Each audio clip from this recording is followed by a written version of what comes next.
We'd like to thank everyone for tuning in this evening to Life Sciences of Washington, How to Eat to Live Facebook channel, Nature's V Autoimmune Disease Foundation YouTube channel, and Nature's V, natures-v.com. Tonight, we are here with Mr. Victer Muhammad of Life Sciences of Washington, Inc., a bio technology company. Mr. Victer Muhammad is the creator of liquid low-dose alpha interferon, the first person to create this protein in this form. And tonight we'll be chronicling the low-dose interferon alpha Saga Volume 2. Welcome this evening, Mr. Victer Muhammad. How are you? Thank you for having me. I'm well, and how are you, sir? I'm fine. Thank you for asking. Tonight we want to get right into a video that has been around for about 2 years, but Mr. Victer Muhammad has never had the opportunity to address the video nor state the facts as it relates to what's in this video. And this current video that we're dealing with is a interview that was done by Original Man Scientific, and it was done back in October, I believe, of 2018. And we'll go right to the video now.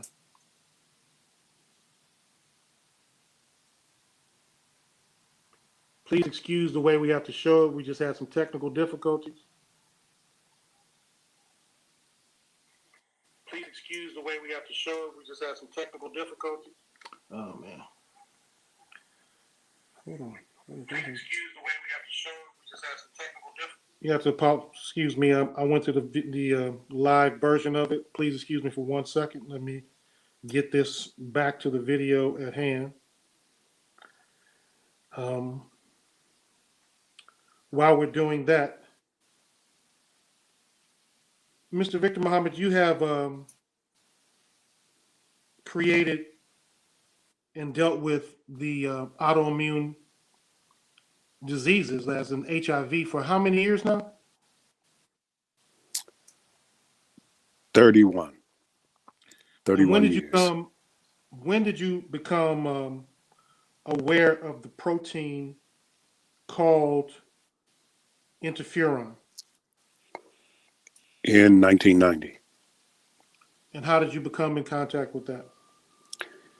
I was doing HIV and AIDS research at the National Institutes of Health, and we were experimenting with cytokines, which interferon alpha is a protein it's a protein that belongs to a class of protein called cytokines. And we were experimenting with these cytokines on mice and rats that had been made transgenic for different proteins for the HIV or AIDS syndrome. And interferon alpha was one of the proteins with which we experimented. Thank you for asking that question. Now we will again attempt to go to the video at hand. Hold on 1 second. It was 1994. My Savior's Day gift to Minister Farrakhan was our own indigenously produced interferon. Yeah, wonderful. Was that Brother Victer? No, Brother Victer came later. No, the brother that I'm referring to, his name was Larry Green. Larry Green. And unfortunately, the FDA went after Larry Green and put him in prison for a while. So what was your scientific relationship with Brother Victer? What was the yeah, see, so then later, again, I'm skipping through the story. There's a lot of missing details here, but at a certain point,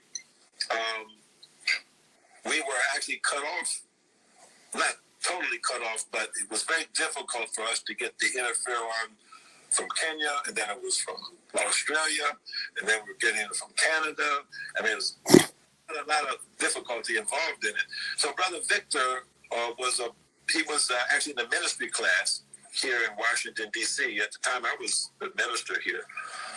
And so I didn't really know his scientific background. He said, brother, I can make that. I said, really? He said, yeah, I can make that. And so he started making it for us. And in fact, he was the one that came up with the first liquid form of interferon. Yes, sir. And it wasn't as stable as it needed to be, but it was good enough to get the job done. Yes, sir. And I would say for probably 5-6 years, he was our major supplier. So thank you for that, and thank you for bearing with the video. I apologize due to technical difficulties, we weren't able to get the video played inside of the player. But I want to go over a few of the facts of what we were just dealt with, Mr. Victer Muhammad. And Yes, sir. the first one is in 1994, I recall you telling me, about 1994, I recall you telling me that you came in contact with or were contacted by Alim Muhammad as it relates to his issues with obtaining the then lozenges of interferon alpha. Can you explain that history for me? Yes, sir. But let me begin by saying, in the name of God, the most gracious, the most merciful, I bear witness that there is but one God, and I bear witness that Moses, Jesus, Muhammad, Abraham, Lot are all prophets of God. I did that because everything that I say in this interview, I want it to be 100% factual. The work that we do here in life sciences is extremely difficult, and it's very hard work. At this time, I'm literally doing the work of about 10 different people. We are doing farm work, we're doing agriculture, we're doing biotechnology, we're doing biomedical work, we're doing a whole lot of different types of work here. And so it requires a lot of time and energy. In 1994, I was working at Howard University School of Medicine and hospital, and I was doing graft versus host disease research in pediatric immunology. I was examining the effects of cytotoxic T lymphocytes in graft versus host disease. One day in the morning in November 1994, I was contacted on the telephone in the laboratory by Dr. Abdul Alim Muhammad. And he said to me, brother, FDA has confiscated our interferon at the airport at Dulles Airport. The patients are sick and some of them have died because we can't get the medication. Is there anything that you can do? I told Dr. Alim that I didn't know, but I would check to see what I could do, and I would call him. I would get in touch with him. And I went and I got my immunology textbooks from graduate school, and I began researching interferon concentrations in my textbook. And I found that it was better to produce a liquid interferon product rather than lozenges or pills. And so that was the beginning of my work with interferon alpha, or cytokines period, in a clinical environment. Prior to that, it had been experimental, but I had worked with it prior to that. What is your scientific relationship with Dr. Davy Coach? Once I heard about Dr. Coach I guess around 1991, after Minister Farrakhan had sent Dr. Abdul Alim, Dr. Barbara Justice, and then Final Call editor Wali Muhammad to Nairobi to meet with Dr. Koich.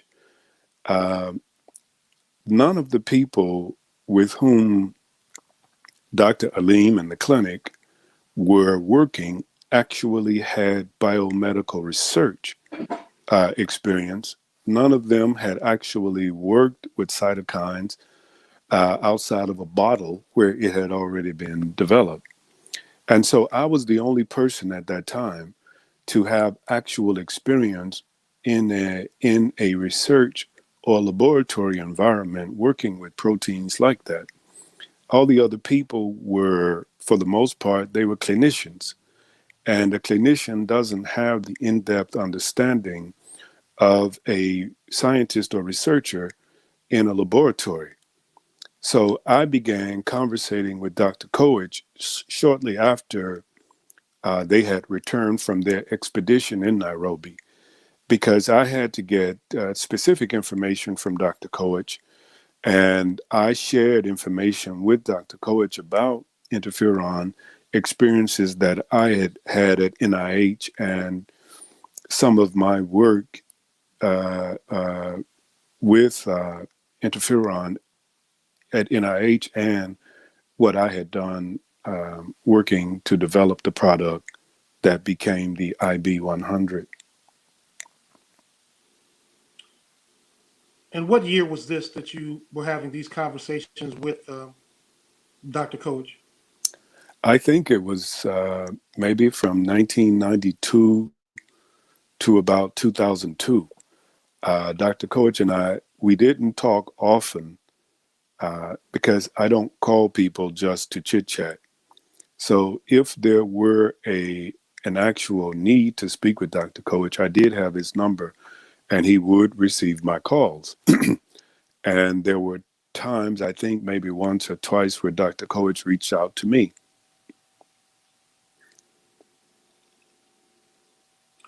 So how long has you had a scientific relationship as it relates to being a biomedical research scientist with Dr. Abdul Ali Muhammad? Since the onset of the development of the liquid interferon product in November 1994. Before that, I had been contacted in September 1993 by Dr. Muhammad and then Nation of Islam uh, uh, Chief of Staff Leonard Farrakhan Muhammad. And we had met in the hotel downtown, the same hotel where Marion Barry had been set up. We met in that hotel. They asked me to come there in September 1993. I had just completed a fellowship in molecular biology at Johns Hopkins Med School, and I was about to get married also, and so I was in need of a job. And Dr. Muhammad contacted me and asked that I meet with Brother Leonard Farrakhan, and Minister Farrakhan at the hotel. They wanted to discuss something with me. So I did go to the hotel, and Minister Farrakhan had left already, but I met with Dr. Muhammad and Leonard Farrakhan Muhammad. They told me that the minister wanted to produce interferon alpha for the Nation of Islam and Black people and also the world. And I was told that I would be paid a certain amount of money each week and that I would be the person to produce the interferon once we had secured a manufacturing facility and a laboratory. Dr. Muhammad, Brother Mark 2X, Sister Fatima, and myself began searching for a laboratory in Rockville, Maryland, and Gaithersburg, Maryland. We found one in Gaithersburg. It was fully furnished. Everything that you needed to produce proteins from scratch was already in the facility. Dr. Muhammad said that he would contact Brother Leonard and get the funds to purchase the building, and we would begin producing the product. That never happened. I don't know what happened. Periodically, I would talk with Dr. Aline to see if Brother Leonard had given him the money to purchase the laboratory and manufacturing facility, and he hadn't. So after about a month, I went and found a job because I was getting married and I needed a job. So to go back to what we viewed on the video as it relates to the indigenous form of interferon alpha that Dr. Alim is speaking of, what is your knowledge about that product and what product was being presented at that time to Minister Farrakhan? Or do you even have any knowledge as it relates to that? That was my first hearing that. I don't know what product Dr. Muhammad was referring to that he presented to Minister Farrakhan, because I remember, I think it was Savior's Day, maybe 1994. There was a copy, there was a photo on the cover of the Final Call, Savior's Day edition, where Dr. Muhammad was holding up a brown bottle that had a white label on it. This was on the cover of the Final Call. And that was the product that I had been blessed by God to produce. And I gave Dr. Muhammad that product in November 1994. If the only product, the only interferon product to which he could be referring is that product, and Larry Green did not produce that product, I produced that product by God's permission. The products that Larry Green produced were lozenges. And when I was at Johns Hopkins Med School, I tested those lozenges that Dr. Muhammad was referring to that Larry Green produced, and they were unstable and they were inconsistent. I called Dr. Muhammad to my laboratory at Johns Hopkins Med School at 12 midnight on a Saturday night. He came, Sister Fatima Muhammad came, and Brother Mark 2X, who is Mark Muhammad now of Washington, D.C. I brought them up to the third floor of the Wilmer Eye Institute, where my laboratory was. And I showed them by using the Bradford assay that the product that Mr. Larry Green had produced were inconsistent and they were not stable. This was on a Saturday night. So I don't know any other product to which Dr. Muhammad could be referring beyond the product that I gave him and the product that's on the cover of the Final Call, Savior's Day edition. I think it's 1994. So prior to you creating the liquid low dose interferon alpha, that cytokine or protein, did it exist in a liquid form anywhere on the planet? It did not. Not according to all scientific journals, and nothing that we'd seen in publications or in data. If it were available, it was not known to the modern and not known to the scientific world. What is the benefit of having it in a tablet versus having it in a liquid, or having it in a liquid versus having it in a tablet? Well, because of the biomechanics of interferon alpha and the pharmacology of lozenges or pills, you can pretty much place 5 million international units of interferon on the tip of a pen. 5 million international units. And so to try to disperse 200 international units in a lozenge, a pill, and get that to be consistent is almost impossible. It's impragmatic. So this is why when I tested Mr. Larry Green's products, his pills, when I was at Johns Hopkins Med School, they were inconsistent. Some had 0 international units of activity, some had 50, some had 150, some had 500.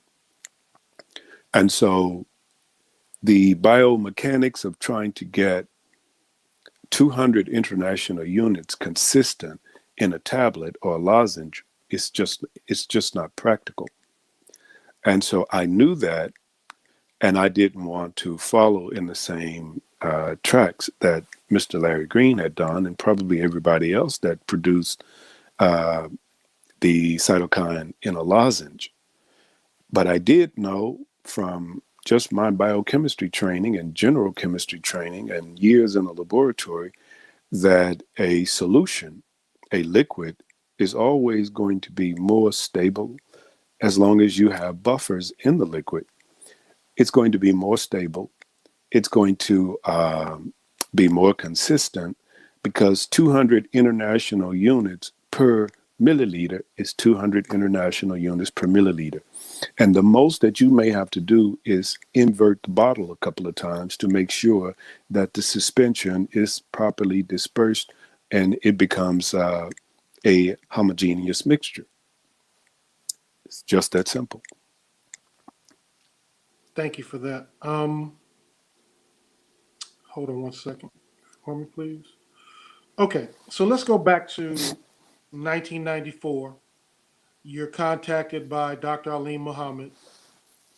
Can you give us the scenario that was surrounding that contact and what was the environment going on in the Abundant Life Clinic with his patients at the time, per your knowledge?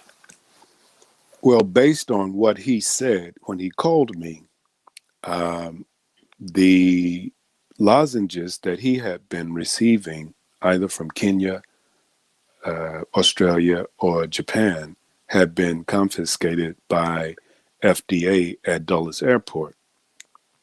According to what he told me over the telephone, his patients were becoming sick, and I believe some of them had died because they could not get the interferon product. And beyond that, I don't know. Um, but that's what he told me when he called me at my laboratory. So moving forward, at what point did you bring him your uh, creation or invention in the liquid low dose alpha interferon to the Abundant Life Clinic in Washington, D.C.? In November 1994, I don't remember the date, but November 1994. So there was an announcement in October of 1995 at the Million Man March of brother Demetrius Muhammad going from HIV positive to HIV negative. And I can say that we do have Mr. Demetrius Muhammad's interview as it relates to his experience with your product on Nature's V Autoimmune Disease Foundation's YouTube channel, where he recalls his involvement with your product. But do you remember him being in the Abundant Life Clinic and using your I product? do. Yes, we were there together.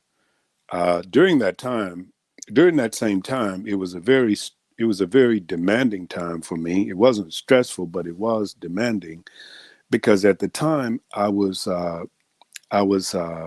functioning in two research labs at Howard University's Med School and Cancer Center. I was doing cancer research at the Howard University Cancer Center, and I was doing pediatric immunology research in the med school, uh, graft versus host disease research.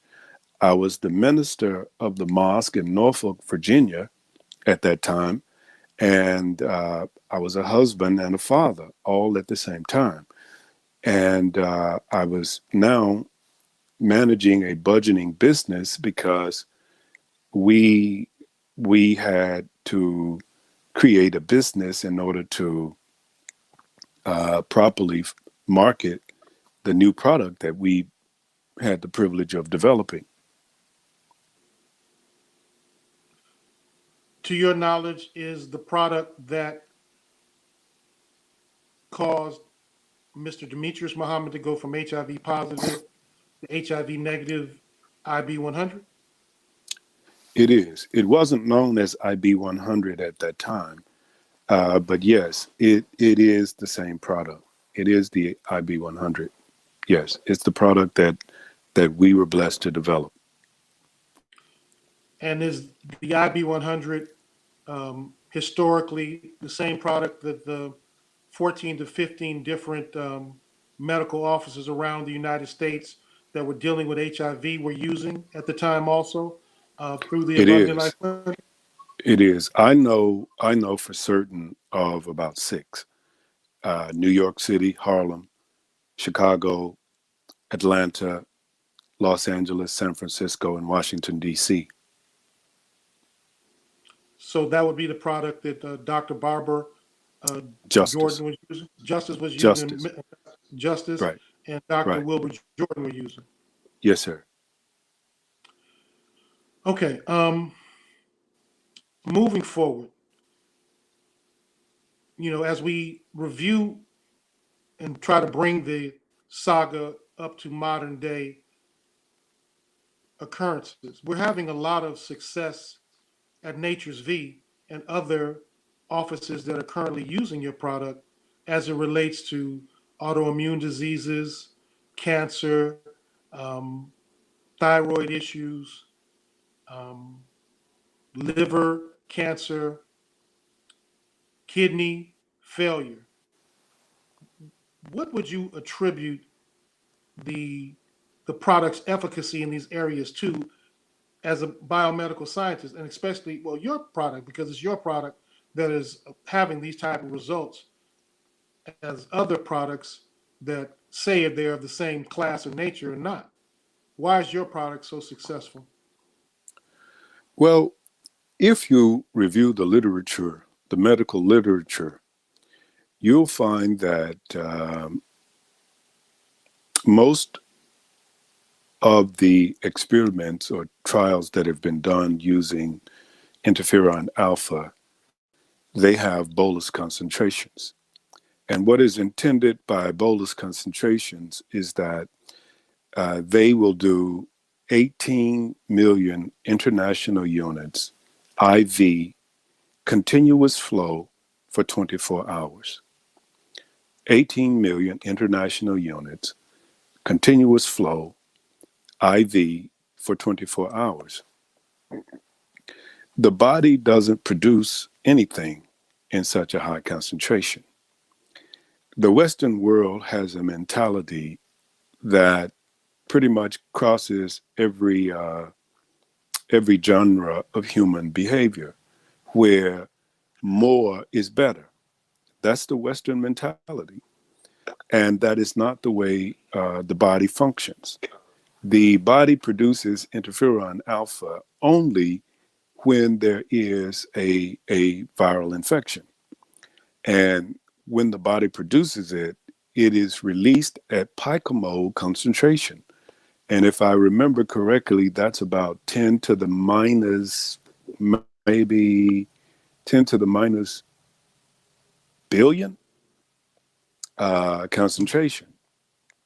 And so 18 million international units, continuous flow, IV, is just not the proper application. It's too much. And so it creates a toxicity in the body. And when you read the literature, they say it produces flu-like symptoms. Well, because you've overburdened the immune system and you've saturated the person's body with that supplement or with that product. And that's not the way the body does it. Our product is only 200 international. The product we used with Dr. Muhammad and all the other doctors was only 200 international units per milliliter or cc. So just as a note, uh, Mr. Demetrius Muhammad is on Facebook and he sent you the greeting. We've lost your camera, Mr. Victor Muhammad. Yeah, I know. Give me 1 second. You can continue to talk, though. Okay, thank you. Um, just for our viewing audience, we wanted to make sure that you had the opportunity to have access to the best health that we know that is available in 2021. We at Nature's V and Life Sciences of Washington, Health at its Best, um, the Ultimate Wellness Group, and others who are now providing this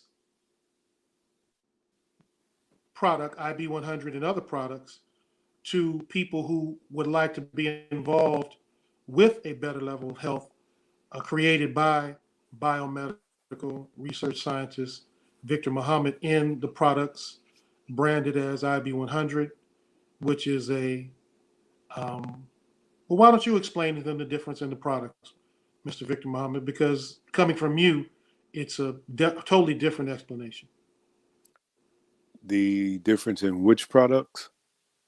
IB100, IB119, IB30, and OU7.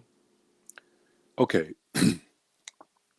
The IB100 is a product that contains amino acids that has demonstrated antiviral properties, antiviral activity.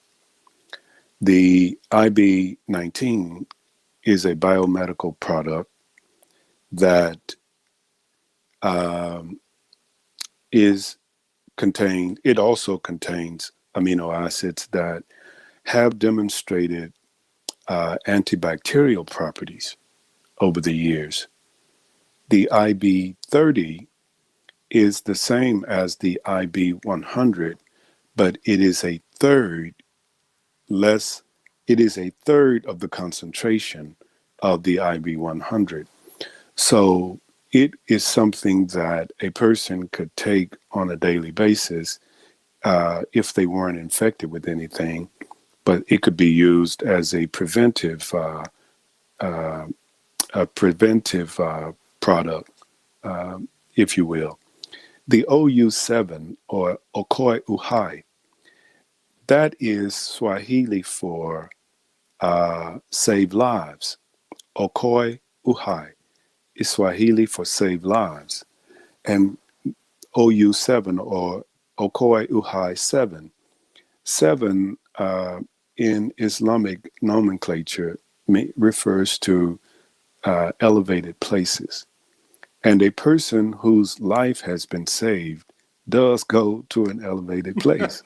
So uh, Yes, sir. the OU7 or Okoi Uhai 7 is a combination of IB100 and IB19.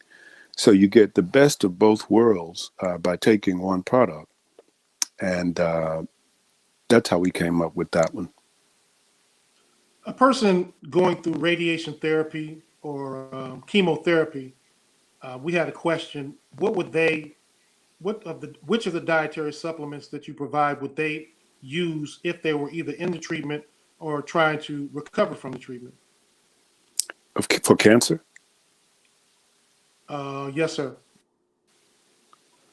Um, well, based on the literature that we've read, we believe that the amino acids in the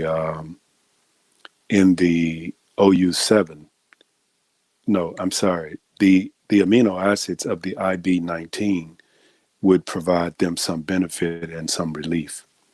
These are not drugs, so we don't make claims about them because they're not drugs. And these are dietary supplements. So, but we believe that that particular one would provide you some benefit. We have a question from Naira. She wants to know, can pregnant women take this product? It's a dietary supplement, so we don't know of any reason why a pregnant person wouldn't take it or would have any problems with it. These are not drugs, and you know, we don't know of any reason why a pregnant woman couldn't take it.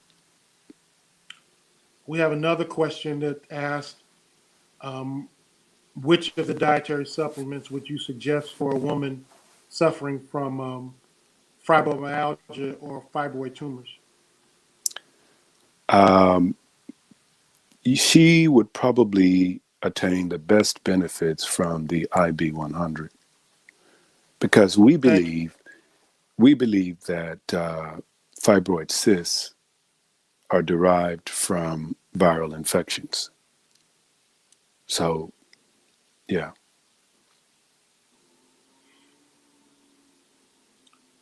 Thank you very much, Mr. Muhammad. We've kind of ran over time. I want to know if there's anything that you would like to express. I know I've been hammering you with these questions, but we do want to um, be able to get as much information out as we can, and we know that your time is valuable. We have a question from Natalie. Will this help people on dialysis? Yes, actually, we had a recording of Mr. Raymond Muhammad some maybe a month ago where uh, he benefited from it. He wasn't on dialysis, but dialysis had been recommended to him. But he started taking this product, the IB 100, and his. You can go on YouTube and see his own exaltation and hear it with your own ears. So yes, based on what we've seen with Mr. Raymond Muhammad, we believe that you would receive some benefit. About a week ago, I did a interview with a middle-aged African American woman, and her interview is on Nature's V Autoimmune Disease Foundation, and she was dealing with a thyroid goiter, and she reported that after using the product for approximately maybe 2 months, that goiter had reduced itself um, using IB 100. Does that sound consistent with the characteristics that are found in the product that you've created? It does. In the last 2 to 3 years, we've found that this product goes far beyond what I knew for 27 years of its capabilities, just in the last 2 to 3 years. So, what it appears in my 37 years of being involved in animal research and biomedical research, it appears that many of what are called diseases in both man and animal are derived from microbial infections, bacteria, viruses, protozoa, prions, fungus. And if we would begin to stop taking such extreme measures and techniques to investigate a disease and utilize some simple approaches, then we would find that it's not difficult to treat a disease or to heal people. But the approach that has been used since Hippocrates introduced Western medicine to the world after he went to the banks of the Nile and learned how to treat and the science of what was then medicine, he altered it some and made it what it is today. And that approach, I cannot deny that it does present some benefit, but I believe that all would agree who are reasonable that what we have come to know as Western medicine is far more deleterious than it is beneficial. So, so no, it doesn't surprise me that the lady received some benefit by taking the 100. We're now in a season of cold and flu, and we're under a pandemic that has found a new influenza dealing in the world after many influenzas have come across the hit time the timeline of history. Do you see or know that people would find a benefit in any of the dietary supplements that you currently are producing at Life Science of Washington's in the influenza seasons? What would be a protocol you would prescribe to people to not fall victim to the flu or influenzas as they are currently being touted every day? I have said in the past, in the recent past, that I don't know if it's intentional or if it's a an act of nature, but I do believe that something or someone has done something to alter the human's ability to produce and release cytokines like the interferons. And there, it is not normal for a person to get diseases, rubella, whooping cough, the common cold, the flu, coronavirus, COVID 19, cancer. These are not normal. And we have accepted them as the norm, but it's not normal because the body is designed to fight off any kind of infection. And so, if a person in August, late July, began taking a dietary supplement like the IB30, by the time cold and flu season emerged in late October, November, then their immune system would already be comparable to be able to combat these infections. So you probably would not contract what is being called coronavirus or COVID 19. You probably would not contract influenza or the flu or the rhinovirus or the common cold. Uh, this is what we believe. So, as we close, and the people watching are happy with what you're relaying as it relates to the information, and they're happy to see you, and they're appreciative of what you have offered. Can you? We like to close with the new health paradigm, and can you give us some information on the new health paradigm, as much as you intend to share, and then we'll close out with some closing remarks and your last words, if that's all right with you. The, the new health paradigm will address every single component of the human being.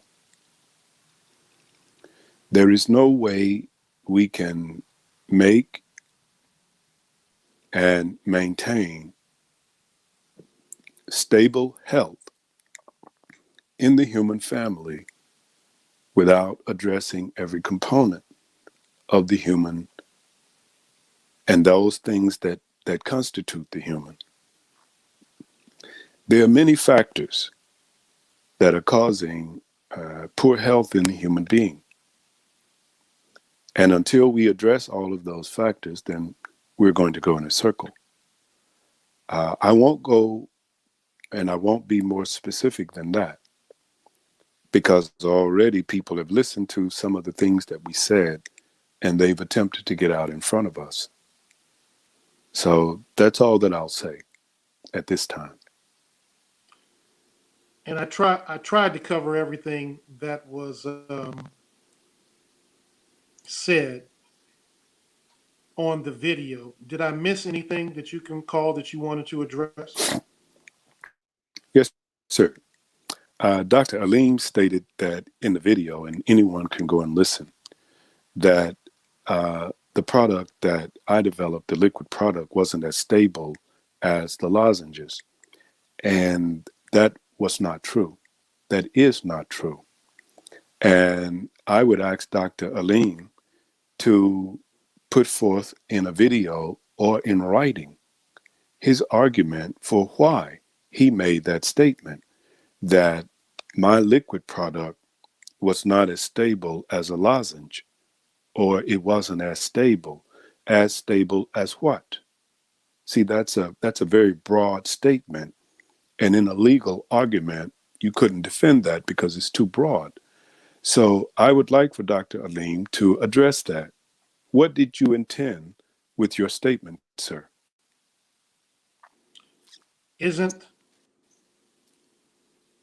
your product the only product that we know scientifically to ever cause an individual like Demetrius Muhammad to deconvert from HIV positive to HIV negative in the history of science?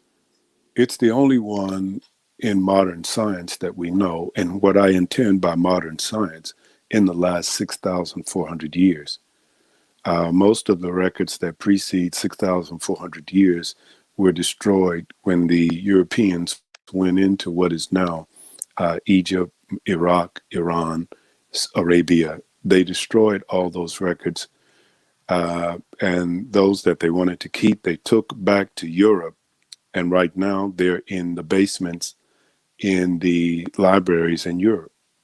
But to modern, but based, but in accordance to modern uh, medicine and science, no, there was no record prior to Demetrius Muhammad in 1994. Demetrius Muhammad just put in the text that he took the product to overcome COVID-19. He just texted that just for to put that forward.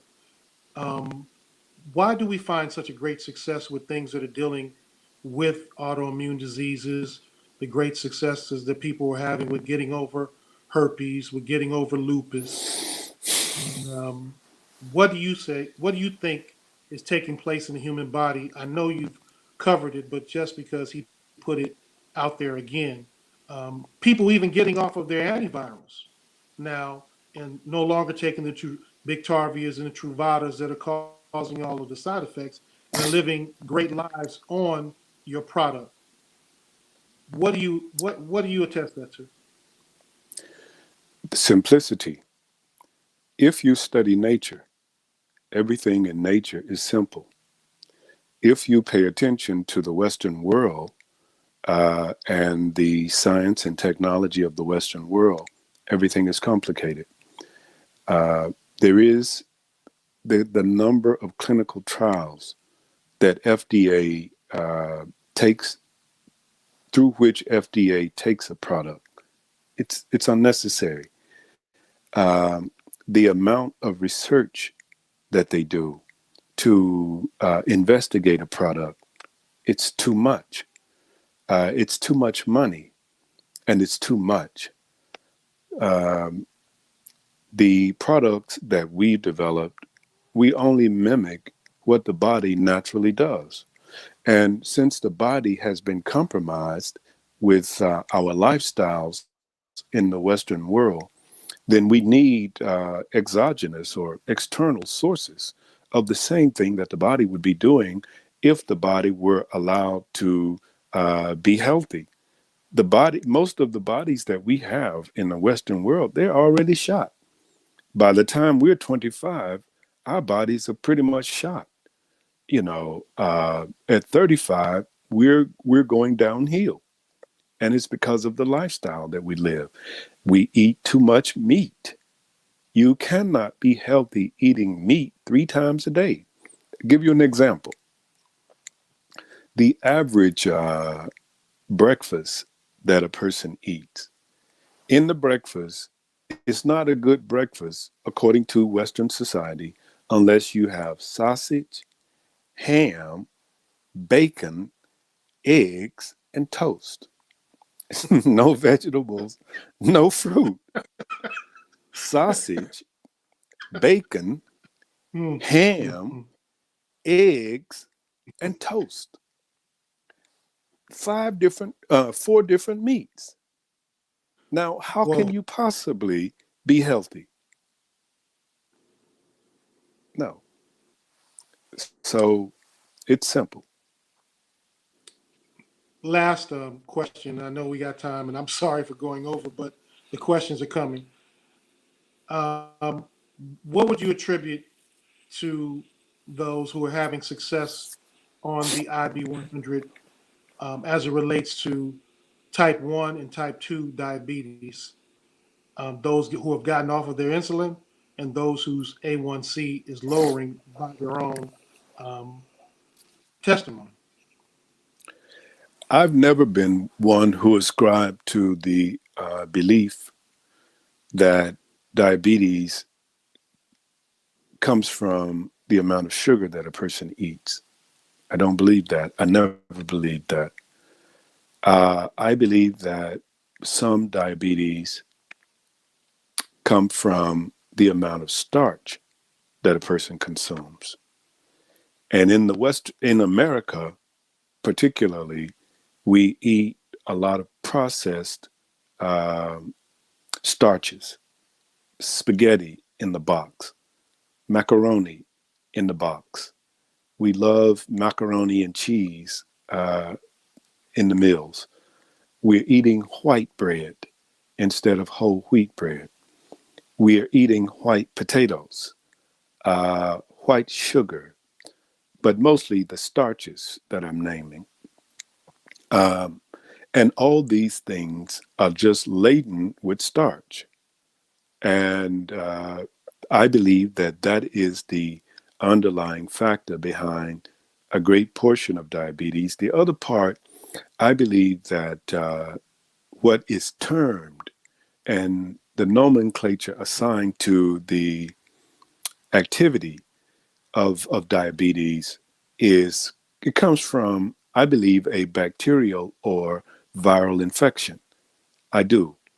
Um, because I haven't seen any evidence that sugar is associated with what is called diabetes. Well, actually, and we've talked about this, but the Autoimmune Disease Associations of the United States have now classified diabetes as an autoimmune disease, which most autoimmune diseases are of a viral nature. So that would be consistent with what you believe. I thank you for your time tonight, Mr. Victor Muhammad. Do you have anything else that you'd like to say to your listening audience tonight as it relates to what you have to offer? Yes, sir. Uh, for many years, um, we have held information that the public has a right to know regarding the clinical trials from the interferon alpha clinical trial studies that was to take place in the 1990s. In I remember the people who responded to the call of Minister Louis Farrakhan to come and help us in the 90s with the interferon product. And people responded to Minister Farrakhan, and they came, all kinds of people, people from all different professions, politicians, mayors, medical doctors, dentists, researchers, you name it, nurses. They came to help. And I remember I first heard Minister Farrakhan. I was working on my PhD at Ohio State University in 1988 when I heard Minister Farrakhan on a VHS video. And I was convinced at that point that whatever that man was, whoever he was, whatever that was, I was going to join it. I didn't know what it was. And so in Right. 1989, I did join. Little did I know I was being called into the Nation of Islam to start on a 31-year saga now that has dealt with this interferon product for now 31 years. And I didn't know that when I saw him in 1988 at the Ohio State University. Um, so, because of the people's response to Minister Farrakhan to come and help us, the people deserve to know what happened with that clinical trial for the alpha interferon back in the 1990s, because it just disappeared and no one has heard anything and no one has provided the people with an explanation, and people put their careers on the line to heed Minister Farrakhan's call. And so we owe them an explanation. So in the coming weeks, we intend to give you an explanation. We intend to give you as much actual fact as we have. And that would be the clinical trials as it relates to the use of an interferon product for HIV. Yes. Okay. Thank you very much, Mr. Victor Muhammad. Thank you for our viewing audience for being patient with us tonight. Um, we thank you for giving us your time. We have now concluded our interview with Mr. Victor Muhammad of Life Sciences of Washington, biomedical research scientist, agricultural research scientist. My name is Erica Hod with natures-v.com. I'll give everybody the greetings and good night. Good night.